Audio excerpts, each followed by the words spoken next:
শবে বরাত স্পেশাল। আজকে আমি আপনাদেরকে দেখাবো খুবই মজার ও ভিন্ন স্বাদের একটি হালুয়া রেসিপি।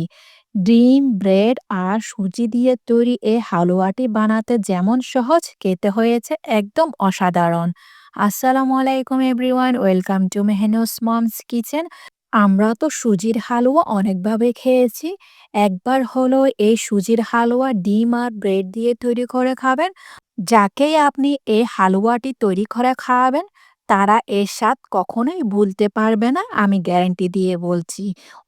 অবশ্যই ট্রাই করবেন। তার জন্য আমি নিয়ে নিলাম ৩টি ডিম। ডিমগুলাকে আগে আমি একটি বাটিতে নিয়ে নিয়েছি। ডিম নিয়ে নেওয়ার পর এরপর আমি নিয়ে নিয়েছি ৫ পিস পাউরুটি। এখানে আমি পাউরুটি স্লাইস নিয়ে নিয়েছি ৫ পিস। তারপর এর মধ্যে আমি ডিমগুলা দিয়ে দিয়েছি। ডিমগুলা দিয়ে দেওয়ার পর তারপর এর মধ্যে আমি দিয়ে দিব ২ কাপ তরল দুধ। এখানে গরম দুধ ইউজ করা যাবে না, ঠান্ডা দুধটা ইউজ করতে হবে। আমি ২ কাপ ঠান্ডা দুধ নিয়ে নিয়েছি। ২ কাপ দুধ দিয়ে দিয়েছি। লিকুইড দুধটা দিয়ে দেওয়ার পর এবার সবগুলা উপকরণ একসাথে ভালো করে মিশিয়ে নিতে হবে। মিশাতে আপনাদের কাছে আমার একটাই রিকোয়েস্ট, আমার রেসিপি যদি ভালো লেগে থাকে তাহলে ফ্রেন্ডস অ্যান্ড ফ্যামিলির সাথে অবশ্যই শেয়ার করবেন। লাইক, কমেন্ট, সাবস্ক্রাইব করতে একদমই ভুলবেন না। সবগুলা মিশিয়ে নিয়েছি। এবার এটাকে ভিজিয়ে রাখবো প্রায় ১০ মিনিটের জন্য। রেস্টে রেখে দিয়েছি ১০ মিনিট। ১০ মিনিট পর এগুলা সোক হয়ে গিয়েছে ব্রেডগুলা।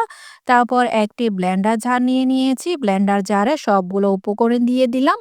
ব্লেন্ডার জারে দিয়ে দেওয়ার পর এগুলাকে আমি ব্লেন্ড করে নিব একদম স্মুথ করে।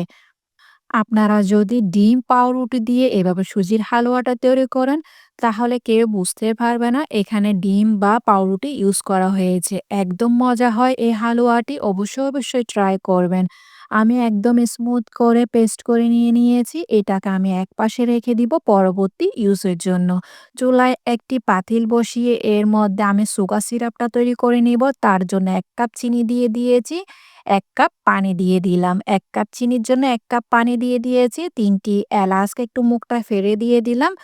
চিনি আর পানি ভালো করে মিশে যাওয়া পর্যন্ত আমি পানিটাকে বলক উঠিয়ে নিয়েছি। একবার বলক উঠে গেলে বা চিনিটি মিশে গেলে এটাকে আমি চুলা থেকে নামিয়ে নিব।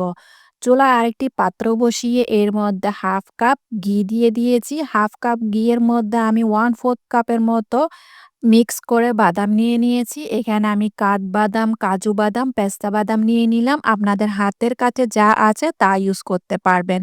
সেই সাথে দিয়ে দিলাম ১ টেবিল স্পুন কিশমিশ। কিশমিশটি যখন ফুলে আসবে ১ সেকেন্ড মতো বেজে নিয়েছি। তারপর এগুলাকে আমি উঠিয়ে রাখবো। খেয়াল রাখতে হবে যেন কোনো প্রকার পুড়ে না যায়। সবগুলো উঠিয়ে নেওয়ার পর এগুলাকে আমি একপাশে রেখে দিব। ঠান্ডা হলে এগুলাকে চপ করে নিয়েছি। ১ কাপ সুজি দিয়ে দিয়েছি সেম ঘিয়ের মধ্যে। ১ কাপ সুজির সাথে আমি ১ কাপ চিনি আর ১ কাপ পানির পরিমাণটা রেশিওটি এমনই রাখতে হবে। যেই মাপে সুজি ইউজ করব সেই মাপে ১ কাপ চিনি, ১ কাপ সুজি আর ১ কাপ পানি নিয়ে নিতে হবে। সুজিটি হালকা বেজে আসলে যখন কালারটি চেঞ্জ হয়ে আসবে তখন সেই ডিম আর ব্রেড যে আমি পেস্ট করে রেখেছিলাম ওগুলা দিয়ে দিয়েছি। এই পর্যায়ে চুলার আঁচ কিন্তু একদম লোতে রাখবেন, না হলে তলানিতে লেগে যাওয়ার সম্ভাবনা থাকবে।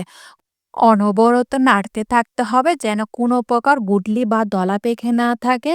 এবার একদম হালকা ঘন হয়ে এসেছে, তখন এর মধ্যে আমি দিয়ে দিব সেই তৈরি করে রাখা চিনির শিরা।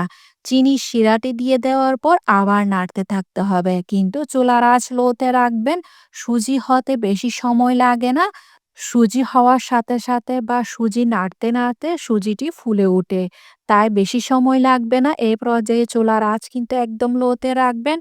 নাড়তে যখনই দেখবেন হালকা ঘন হয়ে এসেছে, তখন এর মধ্যে আরও ২ টেবিল স্পুন ঘি দিয়ে দিয়েছি।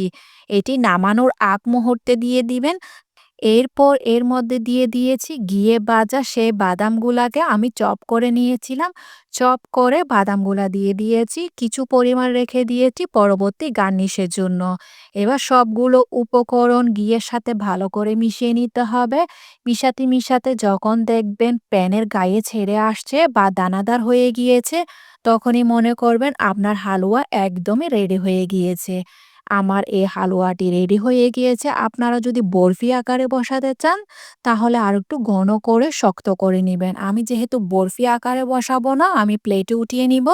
এই পর্যায়ে আমার হালুয়াটি একদমই রেডি হয়ে গিয়েছে। আপনাদেরকে আমি দেখিয়ে দিলাম হালুয়াটি কতটা দানাদার হয়েছে। আপনারা দেখলেই বুঝতে পারবেন একদম দানাদার হালুয়া হয়েছে।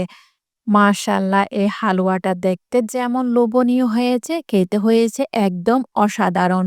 ডিম আর ব্রেডের কম্বিনেশনে এই সুজির হালুয়া একবার হলো আপনারা ট্রাই করবেন আর আমাকে অবশ্যই কমেন্টে জানাবেন। আমি গরম, গরম হালুয়া সার্ভ করে আপনাদেরকে দেখিয়ে দিলাম।